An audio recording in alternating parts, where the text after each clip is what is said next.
All right, welcome to an episode of What Do You Collect, New York style. Here we go, guys. We're going to be talking some old New York stories, some sports memorabilia, some collectibles with the old neighborhood. Tune in. What do you collect?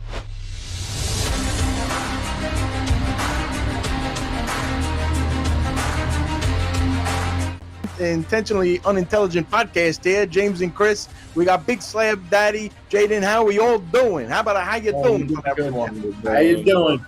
Hey, we're doing good. Huh? We're talking. We were just talking a little bit before we introduced ourselves here about the spaghetti. We got the pasta. We got some red stuff that goes on top. James, Chris, what do we call that stuff on top? My co-host here has a problem, and he calls it gravy. Gravy you put on mashed potatoes and roast beef. True. And there's no word in the Italian dictionary for gravy, so therefore it's an American thing. There's no word for James either in Italian, but I'm. Hey, listen, Jayden, what do we call it over there in the household? Sauce Thank too. you. All right. Jaden's wrong too. That's nice. My household Sunday dinner was very different than normal macaroni or spaghetti during the week. So on Sundays we do braciole, we do spare ribs, we do pepperoni, we make the meatballs, all kinds of stuff. So the added meat and everything else made it in my family gravy. Because if you look at the term gravy, it's any sauce made with meat. So that's how they got to that.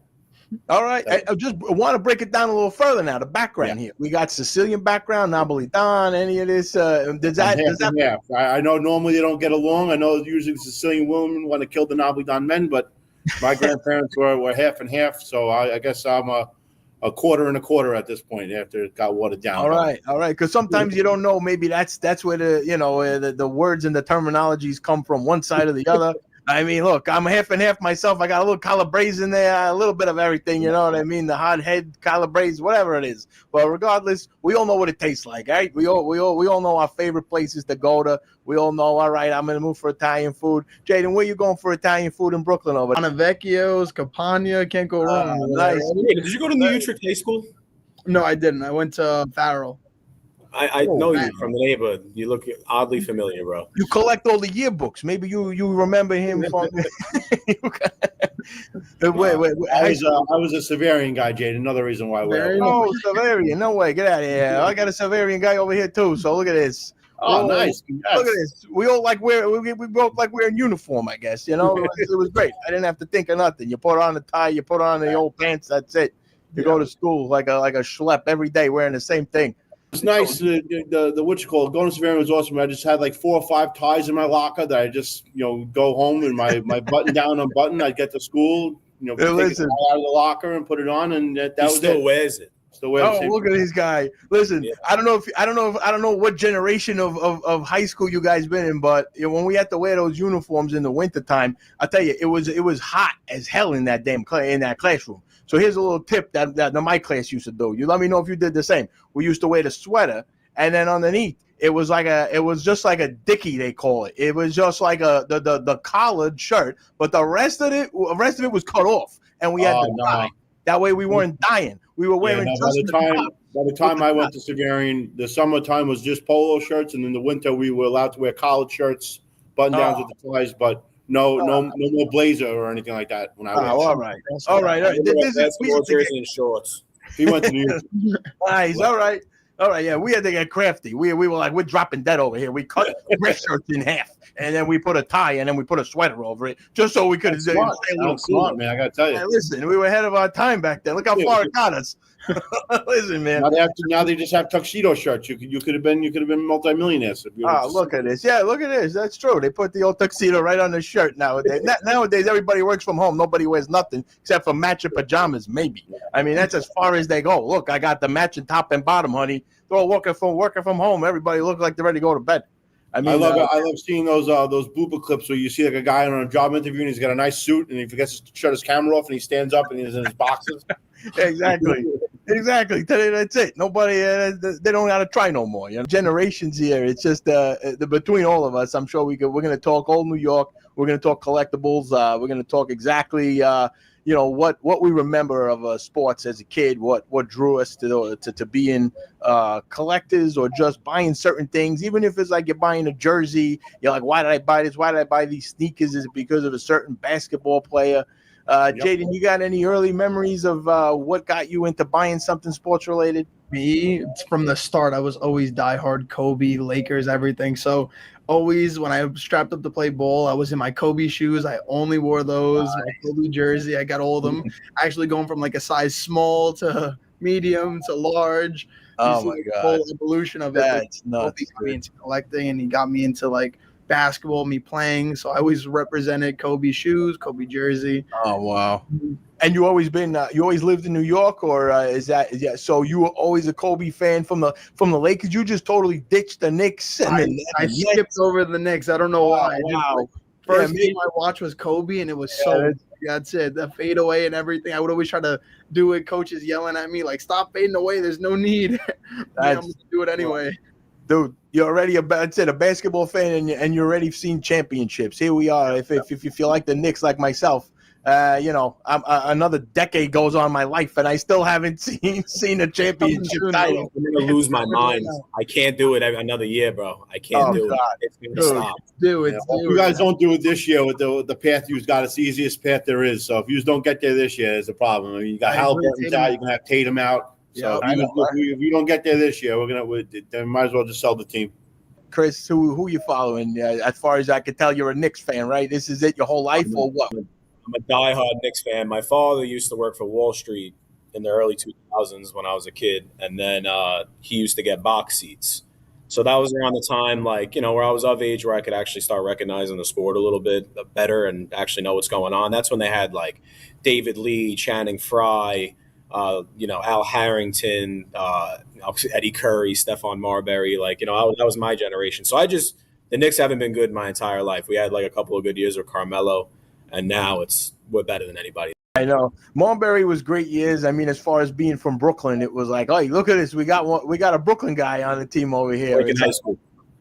Yeah, that's it. Not far away. Not right. Right in the neighborhood of South Brooklyn. Seeing them play for the Knicks, those were some fun years. I don't think people really understand what kind of disadvantage athletes have growing up on the East Coast, especially in the Northeast. You can only play certain sports a couple of months out of the year. It's a different world. You're going against these Midwest guys down south and out west. They're playing their sport 12 months out of the year. It's a different world. It's hard to compete with that stuff when you're going to college and then you're talking about getting drafted. It's just a different kind of exposure. Absolutely. It's kind of like you're only playing in gyms over here in the wintertime. It's like, how do you practice ball? It's like, and then where do you even get a gym? I mean, it's a lot of times they're chasing you out of every place. They're all Jersey has bowlers. Jersey has bowlers because the gyms are open over there, in the city. Yeah. Really. Dyker Park in the wintertime, man. That's it. If you're carrying a ball, it's self-defense. You get Old English on the corner, and then you go play basketball at the park. Mm-hmm. All right? And then you get a pack of Newports, and it keeps you warm, too. Yeah. We're gonna try this one out. Maybe we'll do a live episode one day. We'll all grab an Old English and get out to the park. We'll see how our equipment does out there. Well, it'll be a good time.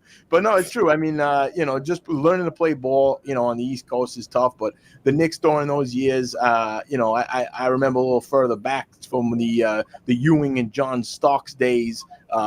Just as far as going up against the Indiana Pacers all the time in the playoffs, the Rockets. It was like the same two teams kept crushing them. It was like time after time. The Knicks were just, fall subject to Reggie Miller and Hakeem Olajuwon just crushing them right before they're able to take that next step, But I mean, today, nowadays, what do we feel? What are we feeling of the current situation? This is the season, honestly, for the Knicks. I don't see no competition there for the East side. When they get to the end of the West, that's when the real comp hits. But right now, this is their season. They have no reason not to win. They put together a great team. Miles, these guys off the bench. This is their time right now. Yeah.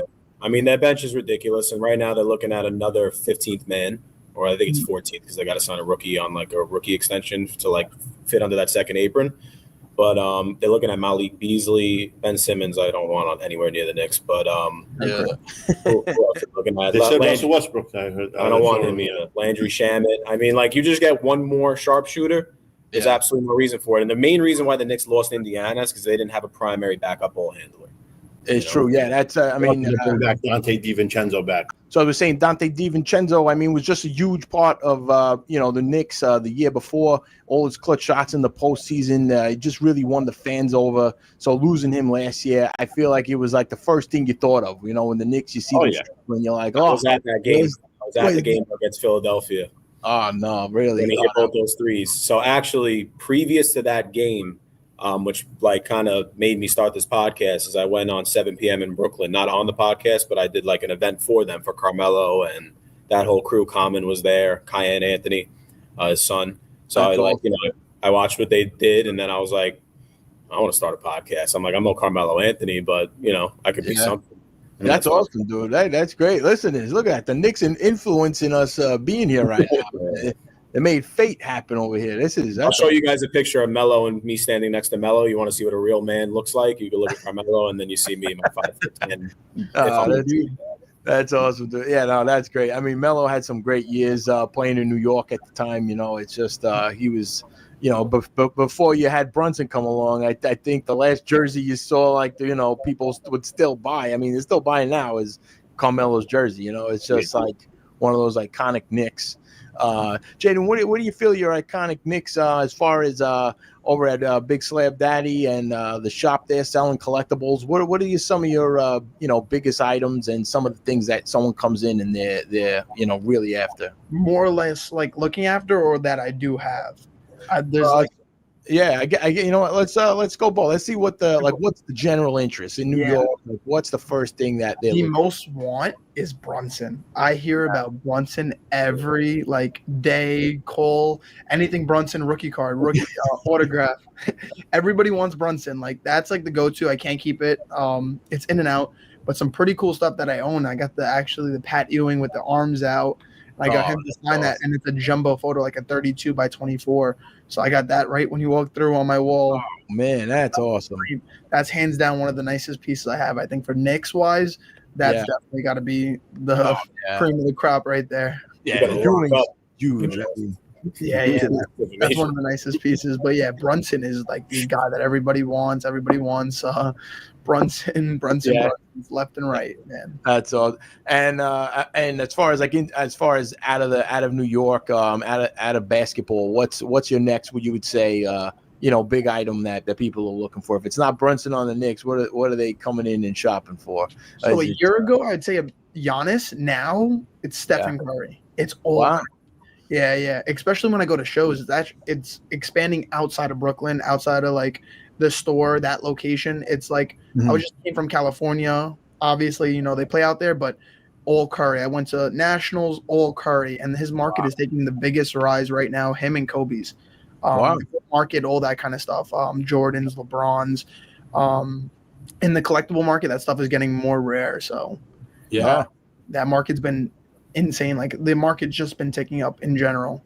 So if you had to take a guess on to grab someone before it becomes more popular, who would it be? Who would you invest in? You're talking about a young team with the highest potential. Franz Wagner on that team. His brother Mortz is also a bowler. Suggs. I'm taking Montero. Yeah. That's got a lot of potential right there.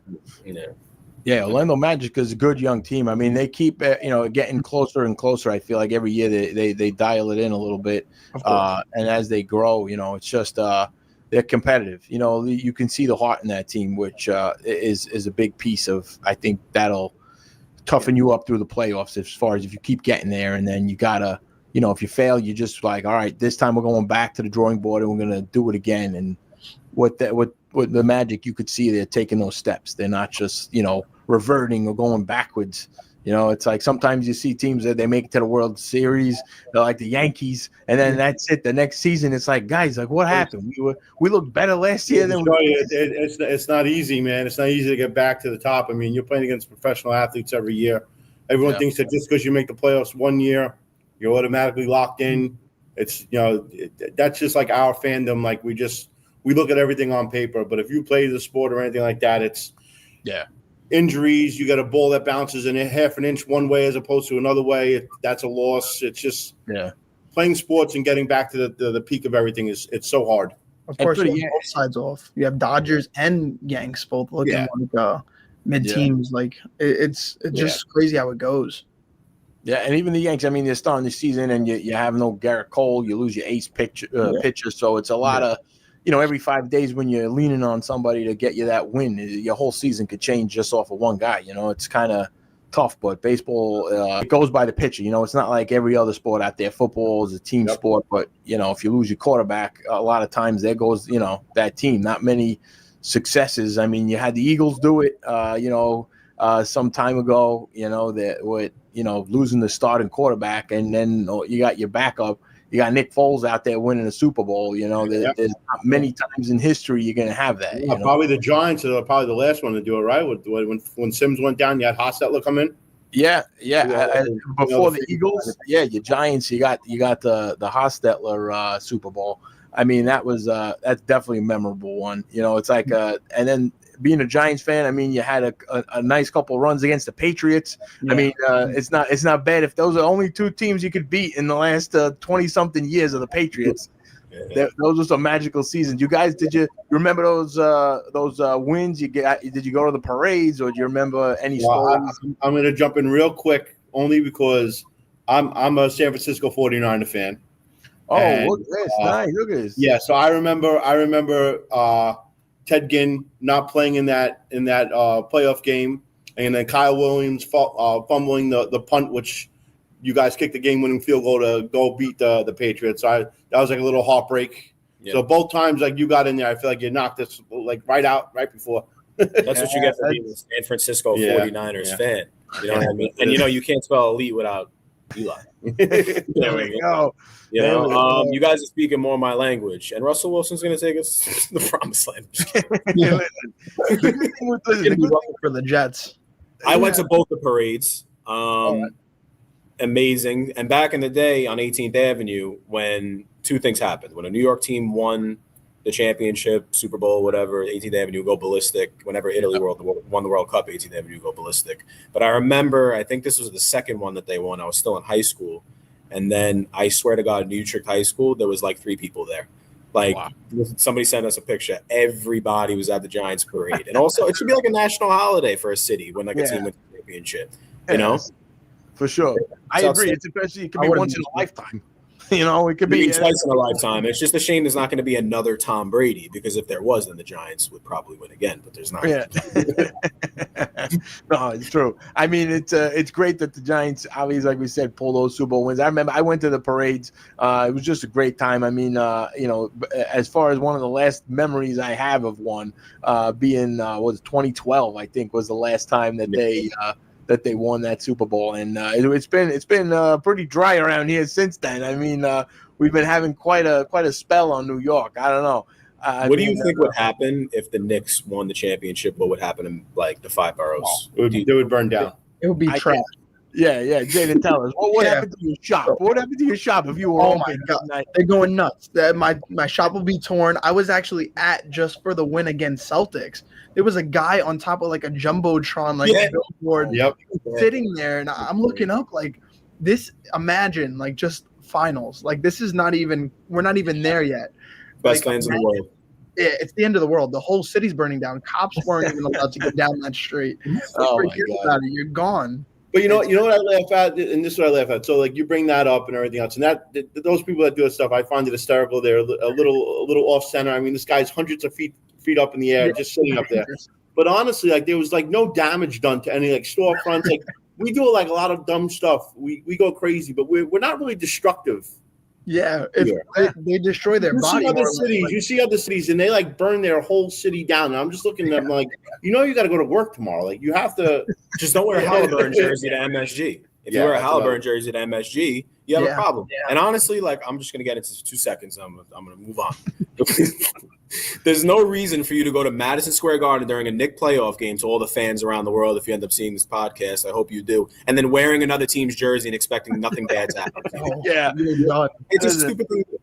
I wouldn't do it, man. I'm telling you. If I went to Boston, the last thing I'm gonna do is go wearing my, Aaron Judge jersey. I do it. I have to Oddly, it's different. New York could go invade everywhere, but no one could come to New York and invade. You guys get away with it. Like the Knicks fans. No, it's not even just that. It's like, so when I wear my Yankee stuff in Boston, if someone throws a beer at me, I understand why. Like, I'm not going to pretend like I don't know why it's happening. We're fighting. Yeah, like it's something's going to happen. But like, I don't have any respect for the people that come here and do it and then want to pretend like they don't understand why it's going down. Yeah. I did a story with that one Pacers fan that they completely attacked him. They hit him with a parking cone. Yeah, he was done. Garbage thrown at him. And not for nothing. What do you do? The ticket is 3 times the price in New York. If you're an Indiana fan, why don't you just go to Indiana and watch the game? They want to come here and sightsee, and they don't understand that there's still natives here that are going to throw parking cones at you. But this is one thing you got to understand: is New York fans are not normal. You go to Boston, these guys are normal. They're normal guys. That's not normal. New York fans, and believe it or not, Philly fans. Philly fans are crazy too. Philly fans I agree with. Yeah, I'll tell you one thing that bothers me even more than that. We were talking about it one time. I was at a Yankee Seattle Mariner game at Yankee Stadium, and you see people wearing their Seattle jerseys, a couple Ken Griffey jerseys, whatever, fine. I saw a guy walking around with an Atlanta Braves jersey on, and I was like, "You're not playing Atlanta. You're not like. Why are you wearing that jersey? Like I've been to Chicago, I've been to a whole bunch of stadiums. If they're not playing the Yankees, I just go in normal clothes and watch a game. That's fine. But you're wearing an Atlanta Braves jersey to a Yankee game in Yankee Stadium while they're playing in Seattle, and then like when people, like you said, like when people throw beer at you, you play the little violin, like you don't understand what's going on. But it's there are consequences to actions. I remember back in the day. I was in the 90s Yankee Stadium. I mean, I remember like seeing the beers poured down from like the upper level right down onto the opposing team's like fans that were down there. I mean, like back then when they allowed real fans inside the stadium when it wasn't too pricey. Yeah, but listen, before like social media was a thing, and going to a stadium, it was just like there were fights all over the place. And if it was like a local rivalry game, I mean, now it's like there's crowds and then there's phones and it turns into a media event. So things I feel like a little different. But back in the day, it was just like a free for all. Not only just that, man. Like these stadiums now have so many cameras, and like they don't allow you to just cash. Yeah. So if you do something stupid, they'll literally track you the entire time, wait for you to swipe your card somewhere. It's true. You can't even get a cap on your water bottle no more. On everything. If I'm paying all that money to be in Madison Square Garden, I should be allowed to do those things. Yeah, listen. That's also very true. And the crazier thing is you get closer to the actual field or court, the quieter the crowd gets. It's like it's all like people want to post a picture now. It's the fans aren't in the arena. It's company boxes now. It's not real fanatics. So the real fanatics are in the nosebleeds or the bleacher creatures and stuff like that at Yankee Stadium. That's where you get the real experience. It's true. Yeah. No, it's true. I was just talking about Yankee Stadium with Joe Hollywood. He was telling us about going over to the Bronx, Little Italy area there, Arthur Avenue. You guys have been up around there at all? You've yeah. Little Italy's getting littler and littler as we get to speak. Yeah, mini Italy. We should just call it mini. Yeah, right. You ever see Zoolander? He goes, "What is this? A center for ants?" Yeah. It's getting smaller as we speak.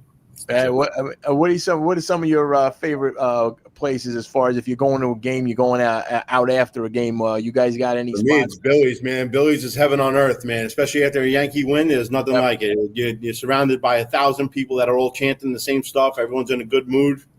Yeah, Billy's is the best place I've ever been to before and after a game. So there's a bar across from Madison Square Garden as a green awning. I have to get the name I'm talking about. I know exactly what you're talking about. You'd be seeing like Allen Houston be there, Latrell Sprewell. So I actually seen Patrick Ewing in the place before a game hanging out, and I seen J.R. Smith. So it's like a Billy's for Knicks fans. Oh, it's legit Knicks like home. But it's so much love. It's so much love. Like when you go to Yankee Stadium, there's a lot of love there. People are giving each other high fives, but not like the Knicks. Like when we beat Philadelphia, I was literally hugging people, and people were like tearing on me. That's how much pain Knicks fans have. So much pain and suffering. True. And then Jayden, talking about a little bit of the Knicks, you want to just let us know about what you got coming up at the shop? We just had Cameron Payne walk through the door. Oh, nice. We had This campaign is awesome. which was awesome. He wanted to rip some boxes, pull his auto. It was kind of fun. So he signed a picture. He wrote everything. Previously, we had Miles. And this is great. This is cool stuff. Look at this. Right in the neighborhood, right in Brooklyn. We got these Knicks hanging out. Kid making this happen over here. This is awesome. I get in contact with them, and it's just been from there. Like, it's been great. Like having these players like hands-on, getting the little inside stories in the locker rooms. It's great actually. Yeah. Really cool. Oh, awesome. Any interactions that you guys remember as far as running into a sports player? Any stories, any things that you remembered your whole, My main one was when I went to Melo's podcast, but like after they filmed, we were just chopping it up. So like we were just talking at the table about Melo's experience with the Knicks. And for me, those people are like, there's not many things I'm a giant fan of in this life, but the Knicks are like my thing, like that's my main thing. I go crazy about it. People in like my building have to scream and yell at my apartment door because I'm screaming too loud when the Knicks are playing. So having Melo, and I kept it cool. I was being a cool guy, but in like the back of my head, I'm like, this is Carmelo Anthony. And he was at the table talking about like his experience with like Phil Jackson and, how he got traded and the team he had around him, just straight up chopping it up, about the Knicks stuff. And I was able to relate to him because I followed the entire thing. But you get more of like how these guys feel about these situations on a personal level, which is better because people are humans and we look at them like they're, I wouldn't say items, but we look at them like they're superheroes, but they're just at the end of the day regular people that are super gifted. So it's nice to hear that from the other side, That's that's great. That's all. And then is that what you collected as a kid? You guys remember any like card stores or buying jerseys or sneakers? Who was your? So I actually just like a lot of kids from our area do the basketball jerseys. I have every single one of Carmelo's. I have a ton of Knicks throwback jerseys: Danilo Gallinari, Patrick Ewing, Latrell Sprewell, John Starks. Nate Robinson I was a big fan of Nate Robinson. I have a Dave DeBusschere. I have Walker Frazier. I have I have all that stuff. So, those are my guys. I don't. Aside from that, growing up as a kid, baseball cards, football cards. I still have them in boxes in my apartment. I never looked into it. I probably should. Maybe some good stuff. Hey, listen, you got Jayden in the neighborhood over here. Just bring him on down and let you know what you got. Yeah. For me, I met Mariano Rivera and Derek Jeter. There was a suit place like 2 blocks away from my house called the Garage on Stowell Avenue, and good stuff. And Mariano Rivera and Derek Jeter were there shopping, and like everyone from the neighborhood found out about it. Oh my God! By the time like they were coming out of the store, there had to be a couple hundred kids and stuff like that just hanging out. My father actually used to be a personal chauffeur for us. Bankers Trust had the rights to like Yankee stuff and things like that. So my father actually had Buck Showalter in his car the night they traded for Ricky Henderson. My father called me with Buck in the car, and he was like, "Hey, someone's got to tell you something." He's like, "I can't say who it is, but make sure you're paying attention to the 11 o'clock news." And like 11 o'clock, they were like, "Yankees trade for Ricky Henderson." And I was like, I knew that 3 hours ago. That's awesome. Wow, that was a huge trade. I mean, back then. I mean, Ricky was something else. Yeah, he was like a one of a kind as far as, running the bases. What a great hitter he was. I mean, Ricky Henderson was just like a monster, during those years.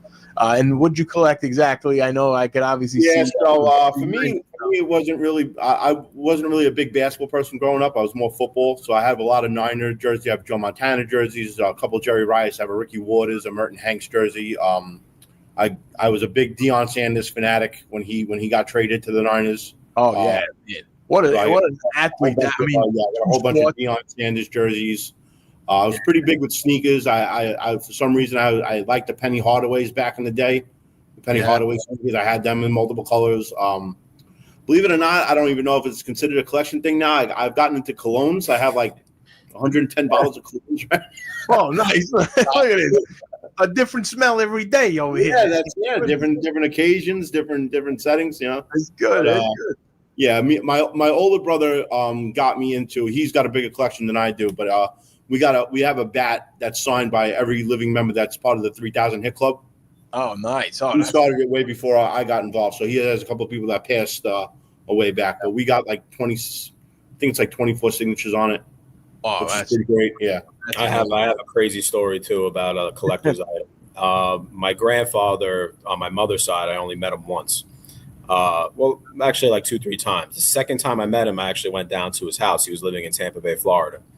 I went into this baseball memorabilia room. He was a collector. No, right when you walk into the room on your left-hand side was a signed Joe DiMaggio baseball with the authenticity inside of it. So I was like, Grandpa, you know what I mean? Like I barely knew the guy.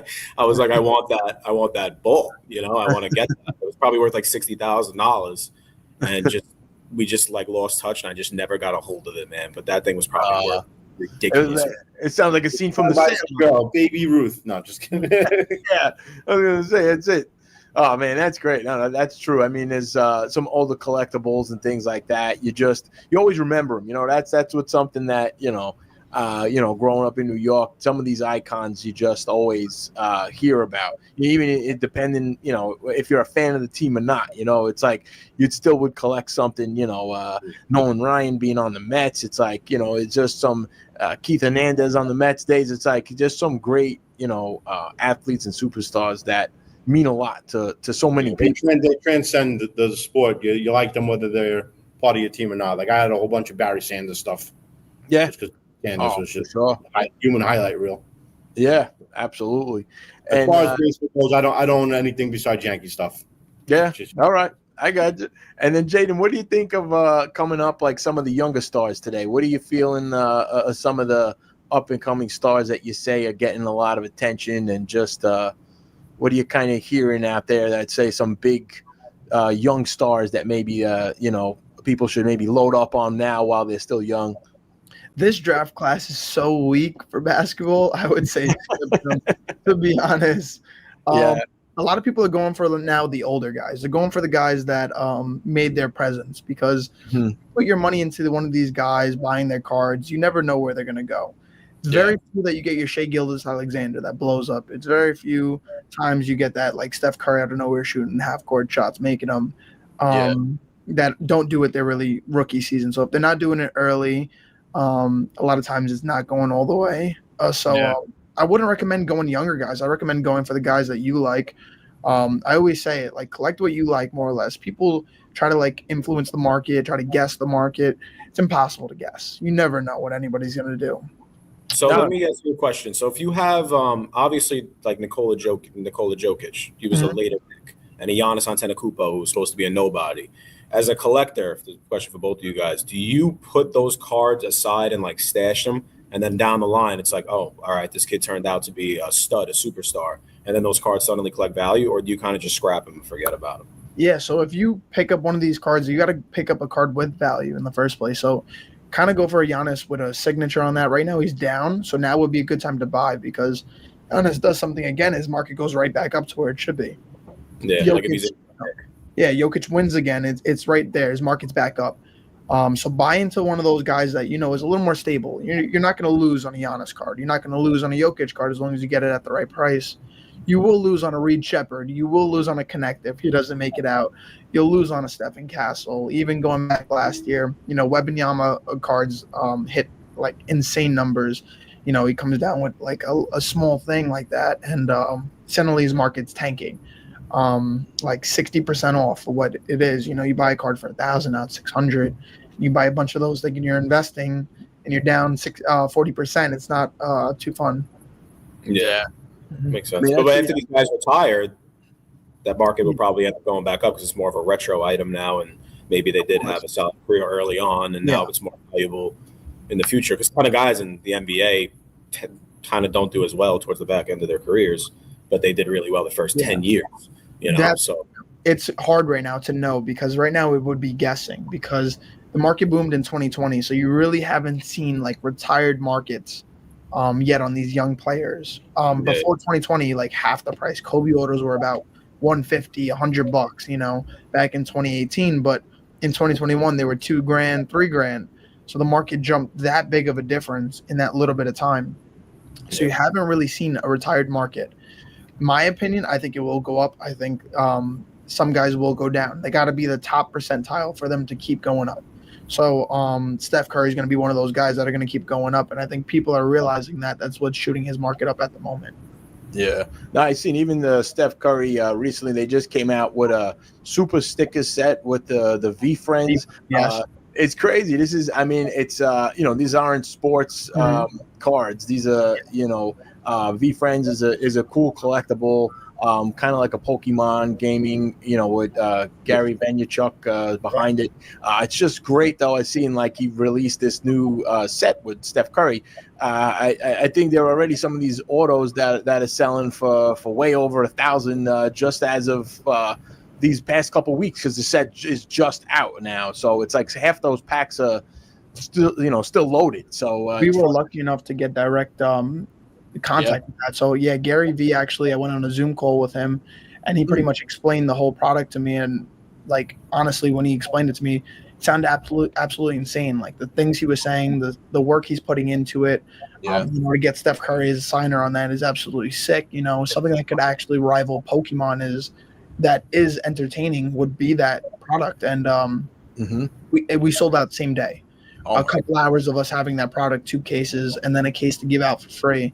We gave it a bunch of packs and everything. That product, like, insane numbers. Wow. Yeah. Thousands of dollars these things go for. And I know some of these boxes. I mean, what would you say as like a recommendation? Is like some boxes, V Friends, obviously, because if you buy a box and sometimes just hold on to it, you could sell that box for double, triple. Like, what have you been seeing in the last couple of years as far as like just had some crazy markup? I'm noticing these products, like just holding them are going insane. Like we put them out there for 140. That was like the MSRP that was recommended. The next week they were 180. Now they're like hitting 230. And I sold that at 140, and my cost was even less than that because of distro. And it's just, this market is just rising. It's a rival. There's a lot of cool things and new things coming out right now. So right now is a great time to get into the hobby, and this being even a business or a collecting side.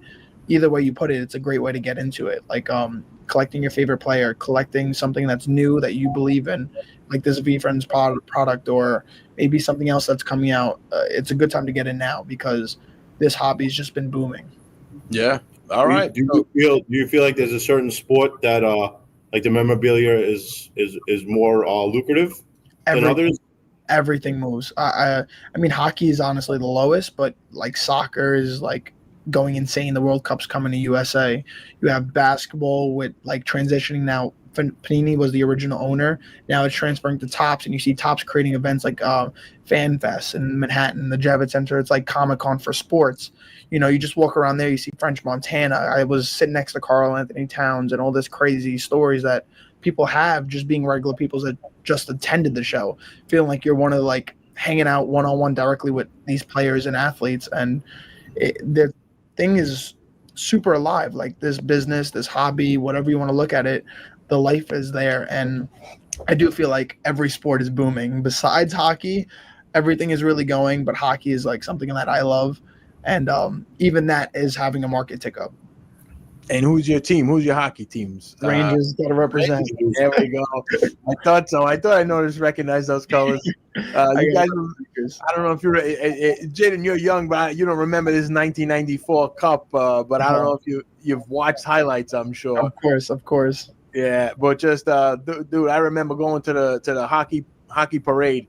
I made my own Stanley Cup out of aluminum foil and like friggin' like paper towel rack. I don't know what I did. I was a kid, but I was like, I'm going. I don't care. I'm making my own cup. That was it. It was obviously SCA, all that good stuff. Yeah, absolutely. I don't know if you guys, Chris and James, you remember the '94 at all with the. That was my first ticket tape parade. I was 7 years old. That was my first experience. Look at this. All right. You live the life, this guy. Yeah. I was in the womb still, but I felt it. Me too. I wasn't even born. 03 baby. It's great. I remember that. It was just it was a crazy time because it's like, as you know, New Yorkers, any chance that we could get nuts, it's just like, all right, perfect. This is it. This is all we need here. Italy winning the World Cup. I remember some of the neighborhoods going crazy for that. And I'm like, wait a minute, this ain't even the U.S. that won. But Avenue was insanity. Even when they won the Euro Cup, it was insanity. Every old Italian person that was from the neighborhood popped back out. 18th Avenue looked like it was 18th Avenue. I just went to the feast recently, and even when there's hope, man, you got to go to Salty Dog right there, right down the block from me. What's up, bro? You know, this is my man right there. Salty Dog. Whenever there's hope, without a win, it still feels like a win, right? Goldie Dog's the GOAT, man. I spent a lot of time. Probably Well, shouldn't. guys, I appreciate it tonight. We really talked our New York. We talked our fandom. We talked about collecting. Just appreciate you guys coming on, making this such a fun episode. That's it. We're all going over to Jayden's shop over there. We're gonna learn a little bit about the sports, about what to collect, and we'll grab a couple cannolis on the way. We'll grab cappuccino or something. Sounds good. Sounds good. Cut me a deal, brother. What are we doing here? All right. Of course. Thank you for having us. Thanks, guys. Thank you, And it's guys. great. Bye. What do you collect? Show me your collection. You're my one of one. You're my kind of obsession. My big break, my case hit. Open up and show me what's hidden within. What do you collect? Oh, what do you collect?